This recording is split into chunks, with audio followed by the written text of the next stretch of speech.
देखिए, अगला चैप्टर है आपका सरल परिपथ। सरल परिपथ की पहली हेडिंग है सेल का विद्युत वाहक बल। जब किसी परिपथ से धारा बह रही होती है तो परिपथ में आवेश वाहक मतलब इलेक्ट्रॉन्स चालकों में, वैद्युत घटकों में आयन, गैसों में धनायन और इलेक्ट्रॉन्स एक निश्चित दिशा में गति कर रहे होते हैं। इसका मतलब है कि इन आवेश वाहकों पर किसी बाह्य ऊर्जा स्रोत द्वारा एक बल आरोपित होता है जो परिपथ में आवेश वाहकों के गति को बनाए रखता है। कार्य करने वाले इस बल को विद्युत वाहक बल कहते हैं। वह बाह्य बल जो किसी परिपथ में आवेश वाहकों की गति को एक निश्चित दिशा में बनाए रखे, वह बाह्य बल वैद्युत वाहक बल कहलाता है। वैद्युत वाहक बल जिन ऊर्जा स्रोतों से मिलता है उन्हें सेल कहते हैं, बैटरी कहते हैं या जनरेटर कहते हैं। सेल या बैटरी में सेल की रासायनिक ऊर्जा वैद्युत ऊर्जा में रूपांतरित होती है और जनरेटरों में मैकेनिकल एनर्जी यांत्रिक ऊर्जा वैद्युत ऊर्जा में रूपांतरित होती है।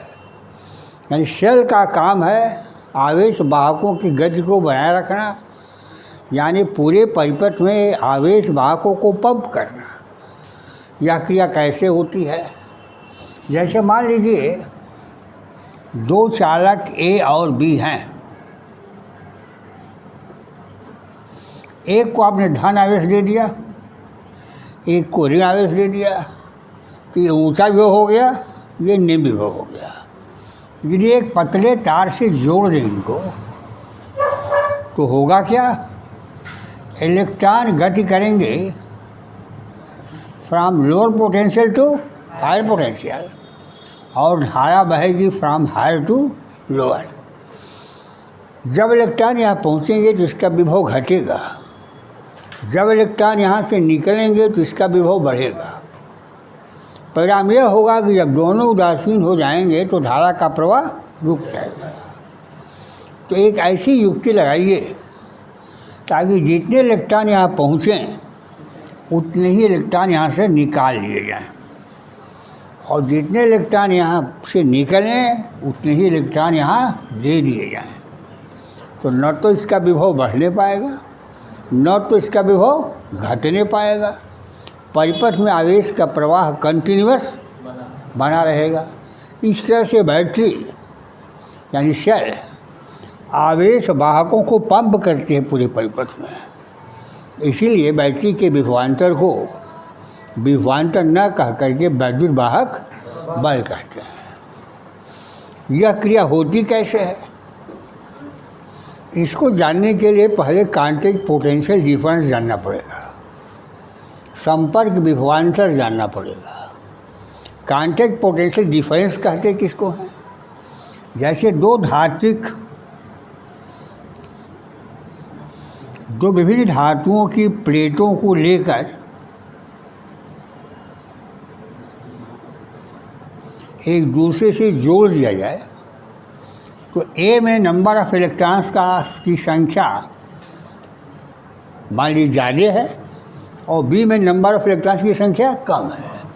तो आप कह सकते हैं कि ए का इलेक्ट्रॉनिक प्रेशर ज़्यादा है, बी का इलेक्ट्रॉनिक प्रेशर कम है। तो ए से इलेक्ट्रॉन बी में मूव करेंगे, बी का सिरा ऋण आवेशित और ए का सिरा धन आवेशित हो जाएगा। इस पोटेंशियल डिफरेंस को कांटेक्ट पोटेंशियल डिफरेंस कहते हैं, जो माइक्रोवोल्ट के कोटि का होता है।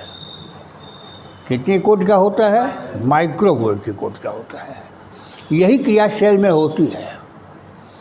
जब किसी वैद्युत घट्य में दो धात्विक प्लेटें डाल दी जाती हैं, ये इलेक्ट्रोलाइट है। जैसे इलेक्ट्रॉनिक सेल है तो इसमें इलेक्ट्रोलाइट होगा अमोनियम क्लोराइड। तो अमोनियम क्लोराइड को जैसे ही जल में घोलेंगे डिसोसिएशन ऑफ मॉलिक्यूल्स हो जाएगा, वो अमोनियम और क्लोराइड आयनों में टूट जाएगा। आप यह क्षण कार्बन की ले लीजिए, यह क्षण जिंक की ले लीजिए। तो अमोनियम क्लोराइड विलयन के सापेक्षता कार्बन का पोटेंशियल पॉजिटिव हो जाता है और जिंक का पोटेंशियल नेगेटिव हो जाता है। एक कांटेक्ट पोटेंशियल डिफरेंस दोनों में उत्पन्न हो जाता है, अमोनियम क्लोराइड और कार्बन के क्षण में, अमोनियम क्लोराइड और जिंक के क्षण में। यदि हम अमोनियम क्लोराइड के विलयन के विभव को 0 मान लें तो कार्बन की क्षण का पोटेंशियल ऊंचा हो गया E1, जिंक की क्षण का पोटेंशियल E2 हो गया। ये 2 इलेक्ट्रोड्स हो गए, एक पॉजिटिव पोटेंशियल पर, एक नेगेटिव पोटेंशियल पर। इनके बीच का पोटेंशियल डिफरेंस ही विद्युत वाहक बल कहलाता है। तो विद्युत वाहक बल E बराबर potential difference between carbon and zinc, यानी E1 माइनस E2 बराबर E1 प्लस E2।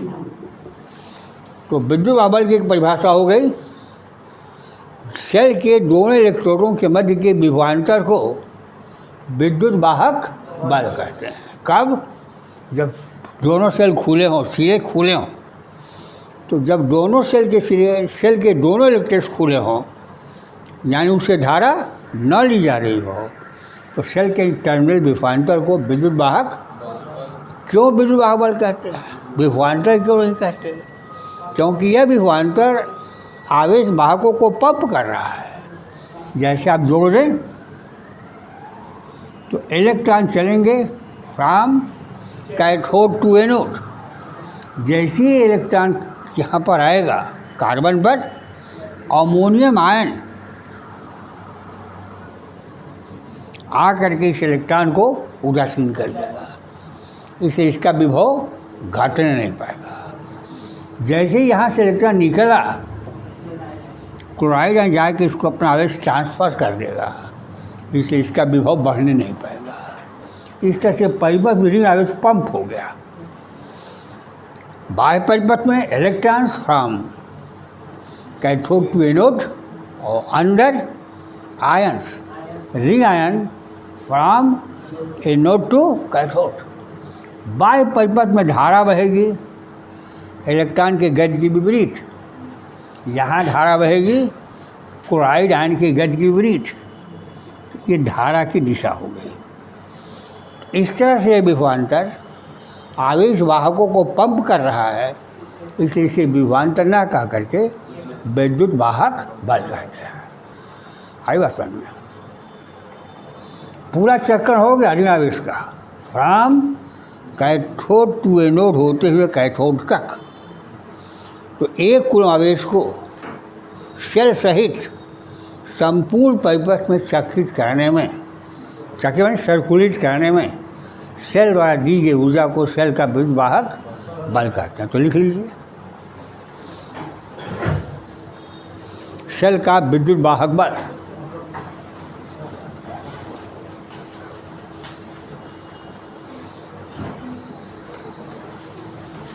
सेल का विद्युत वाहक बल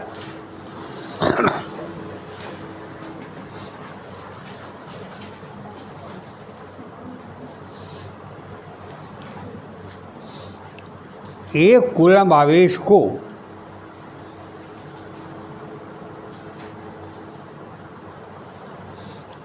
कूलम आवेश को सेल सहित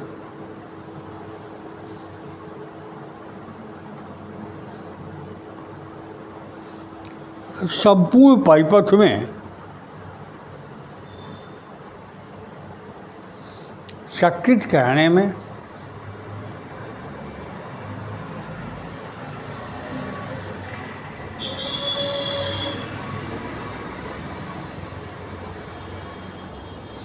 सेल द्वारा दी गई ऊर्जा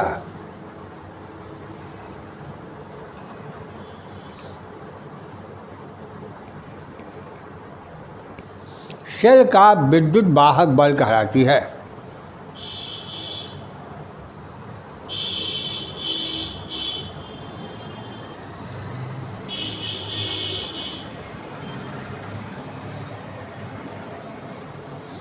यदि नीचे लिखिए, यदि Q कुल आवेश को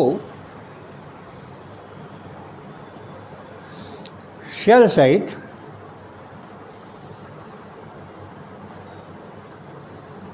संपूर्ण परिपथ में चक्रित करने में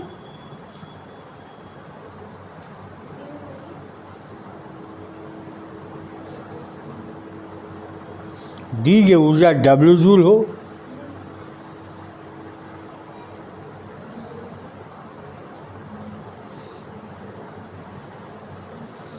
तो सेल का विद्युत वाहक बल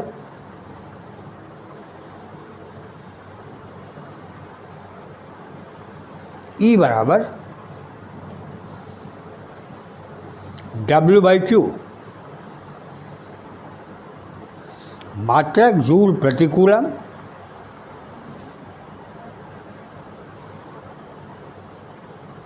या वोल्ट। समीकरण नंबर 1 कर दीजिए। यदि एक कुल आवेश को चक्रित करने में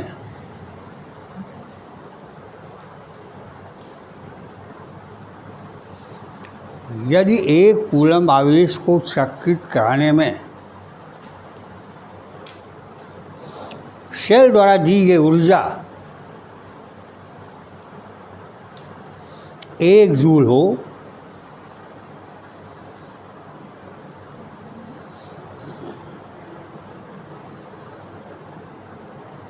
तो सेल का विद्युत वाहक बल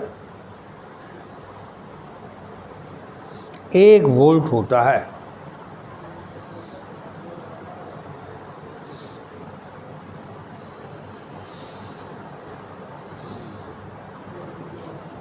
नीचे लिखिए, यदि किसी परिपथ में I एम्पीयर की धारा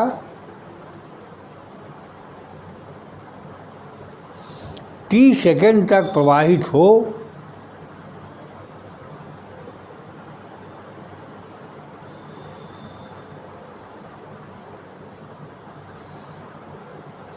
तो प्रवाहित आवेश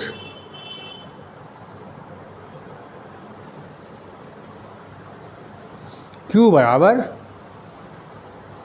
I/T। समीकरण 1 से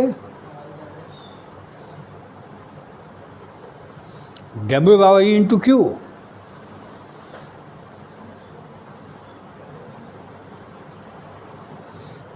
उसी की स्थिति में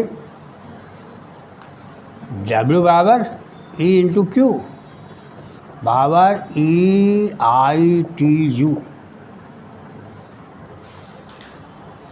तो सेल द्वारा दी गई ऊर्जा बराबर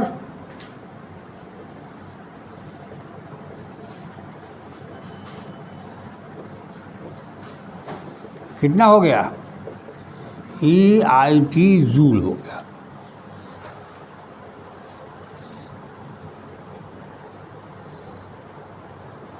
अब देखिए सेल में 2 इलेक्ट्रोड हैं, पॉजिटिव को थोड़ा सा बड़ा चिन्ह बना देते हैं और ये नेगेटिव हो गया और ये सेल का विद्युत वाहक बल हो गया इलेक्ट्रॉनों की गति की दिशा में। अब आप आ जाइए, लिखिए नोट।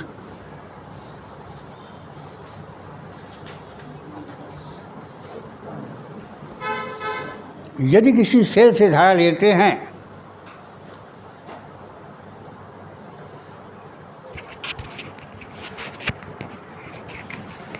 तो सेल का संपूर्ण विद्युत वाहक बल, यदि किसी सेल से धारा लेते हैं तो सेल का संपूर्ण EMF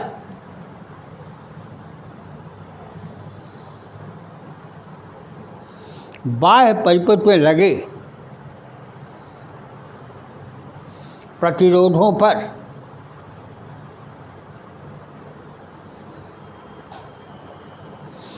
प्रतिरोधों के अनुपात में बढ़ जाता है। बाह्य परिपथ में लगे प्रतिरोधों पर प्रतिरोधों के अनुपात में बढ़ जाता है।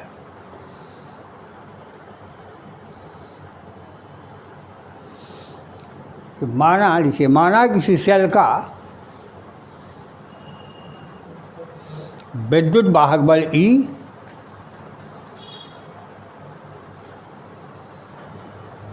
तथा बाह्य परिपथ में लगे प्रतिरोध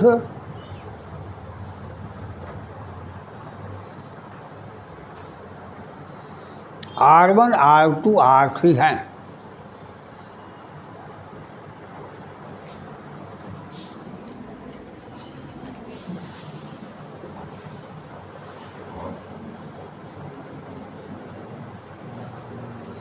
R1, R2 और R3।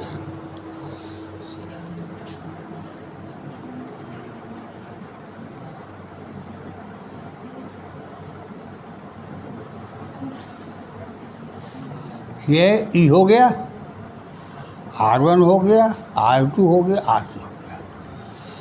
I एम्पीयर की धारा t सेकेंड तक प्रवाहित हो रही है। माना परिपथ से प्रवाहित धारा I है।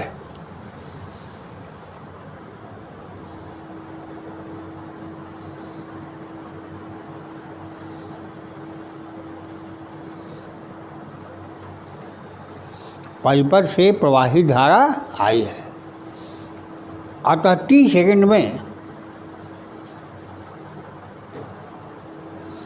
सेल द्वारा दी गई ऊर्जा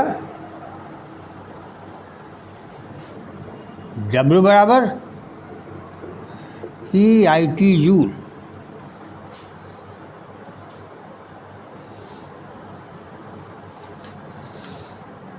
हो गया।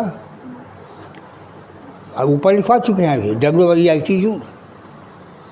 विभिन्न प्रतिरोधों में व्यय ऊर्जा, बाह्य प्रतिरोधों में व्यय ऊर्जा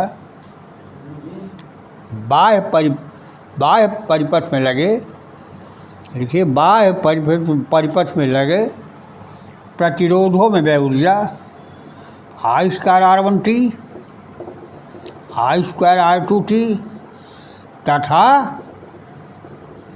I स्क्वायर R3T है। अतः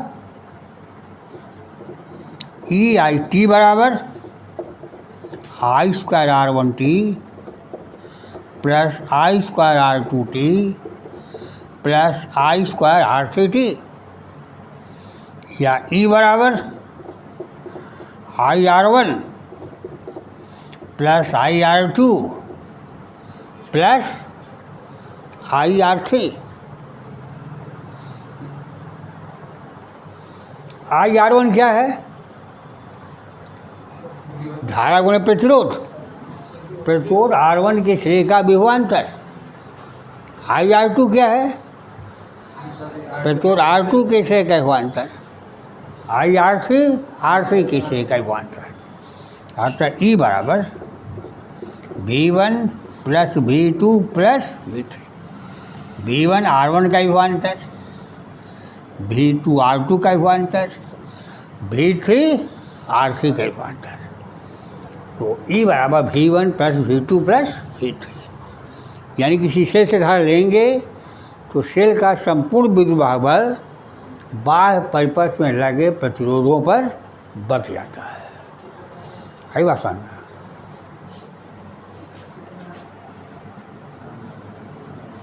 जैसे मान लीजिए आपको दिया जाए कि 10 वोल्ट की बैटरी है,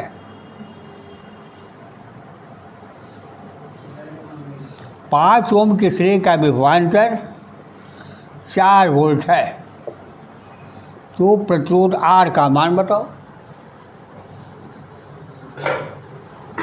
बहुत छोटा सवाल है।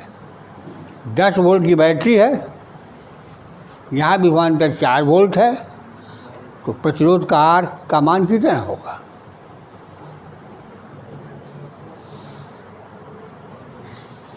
अभी आपको हमने बताया है कि सेल से धारा लेते हैं तो सेल का संपूर्ण विद्युत वाहक बल बाह्य परिपथ में लगे प्रतिरोधों पर बढ़ जाता है। यहाँ पोटेंशियल डिफरेंस 4 वोल्ट है, कुल पोटेंशियल है 10 वोल्ट, यहाँ पोटेंशियल हो गया 6 वोल्ट। 5 ओम से धारा I बराबर V/R 5/4 बराबर 1.2 एम्पियर। वही धारा प्रतिरोध R से भी होके बहेगी, तो R बराबर V/I V 6 वोल्ट बटा 1.2 कितना हो गया 12/60। 5 ओम कहाँ से आएगा? यहाँ विभवांतर 4 वोल्ट है, तो ये हो गया, उल्टा कर दिए थे ना। यहाँ विभवांतर 4 वोल्ट है, तो जाकर 4/5 0.8 एम्पियर, यही हुआ। तो R बराबर V/I V 6 वोल्ट बटा 10.8 एम्पियर और 60/8 ओम।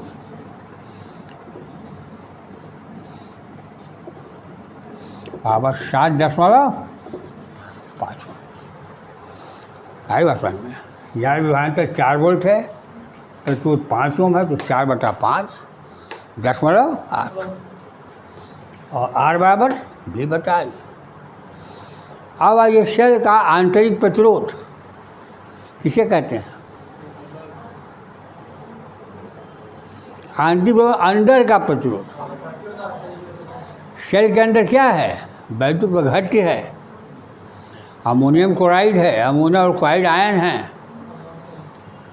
तो अमोनियम और क्लोराइड आयन एक दूसरे से टकराएंगे। अभी आपको दिखाए थे कि अब जब धारा बहती है तो इलेक्ट्रॉन चलते हैं कैथोड से एनोड की तरफ, धन आयन चलते हैं कहाँ से कहाँ तक हैं?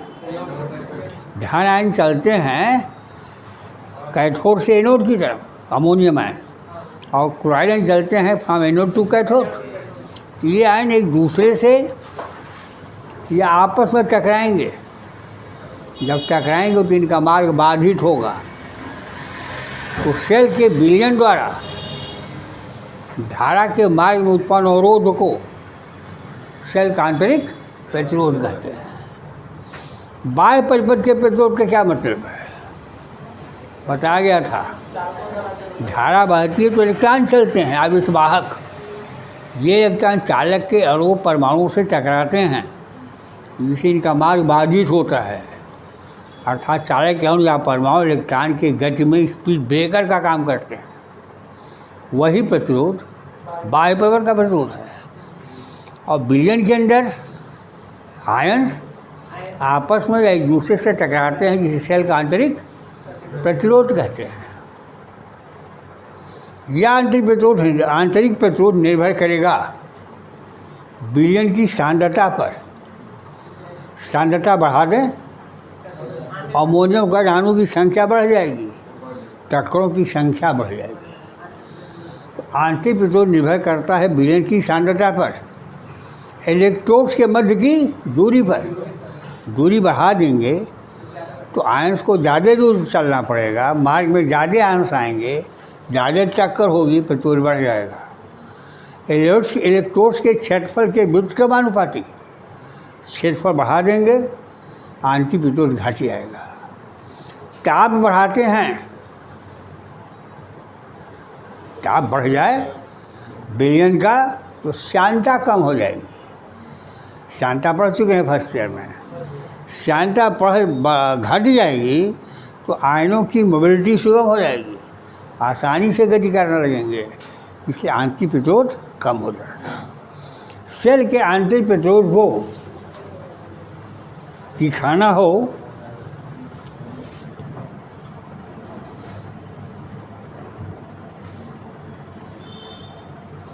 ये सेल के टर्मिनल्स हो गए,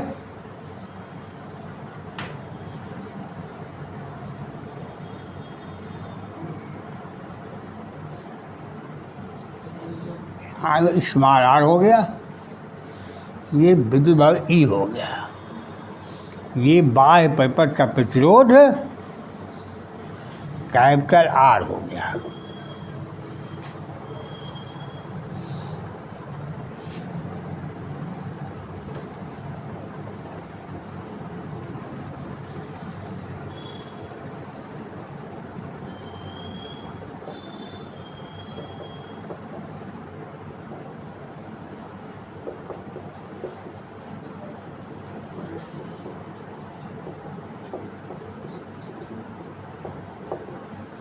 आंतरिक प्रतिरोध व बाह्य परिपथ के विभवांतर में संबंध।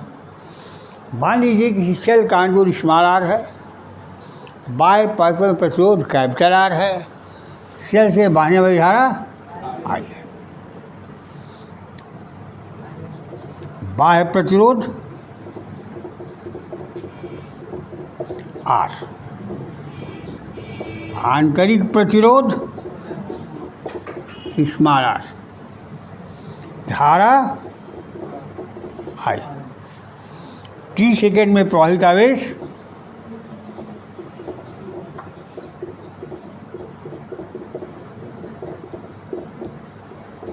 क्यू बराबर आई इंटू टी। सेल द्वारा दी गई ऊर्जा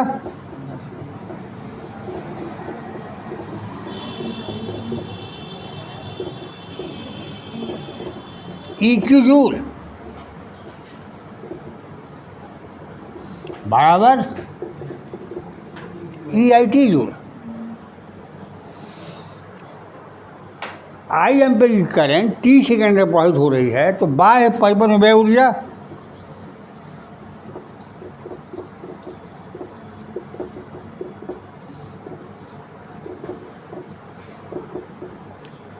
I square R T joule.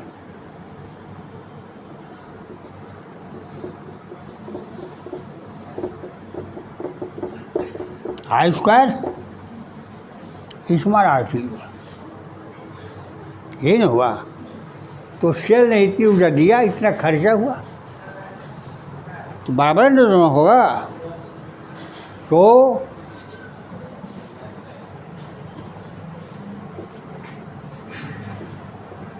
E I T बराबर I square R T plus I square small R T, या ई बराबर I R plus I into small R, I capital R plus small R, या I बराबर E upon capital R plus small R. ये एक सूत्र हो गया, तो सवाल लगाने बड़ा काम आएगा, इसको याद कर लीजिए।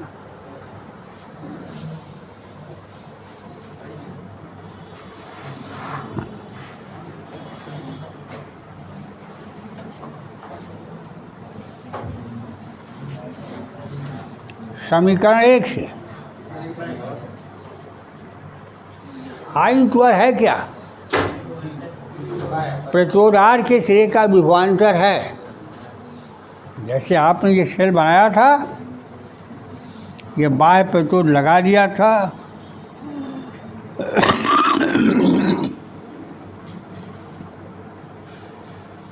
यह सेल का टर्मिनल विभवांतर है। ये बाह्य परिपथ का प्रतिरोध आर हो गया, बाह्य परिपथ का प्रतिरोध आर है। आर के सिरे का विभवांतर है, आर यहाँ से यहाँ तक है, यहाँ से यहाँ तक है, तो इन तारों का प्रतिरोध तो शून्य है, मोटे तार हैं। तो आई इंटू आर को कहते हैं, आई इंटू आर बराबर है प्रतिरोध आर के सिरों का विभवांतर। इसको कहते हैं बाह्य परिपथ का विभवांतर।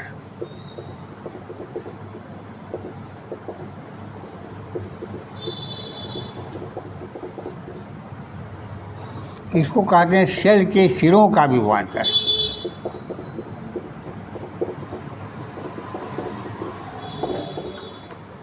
जो नाम दे दें।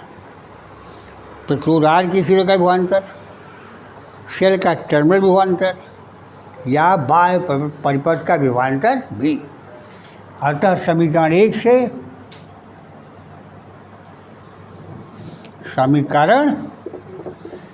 से E बराबर V प्लस आई आर या V बराबर E minus I R. V बराबर E माइनस आई आर। यह संबंध हो गया आंतरिक प्रतिरोध व बाह्य परिपथ के विभवांतर में संबंध। जैसे जैसे धारा के मान को बढ़ाते जाएंगे V का मान बाह्य परिपथ के विभवांतर कम होता जाएगा। इसका मतलब क्या, ओम का नियम फेल कर रहा है।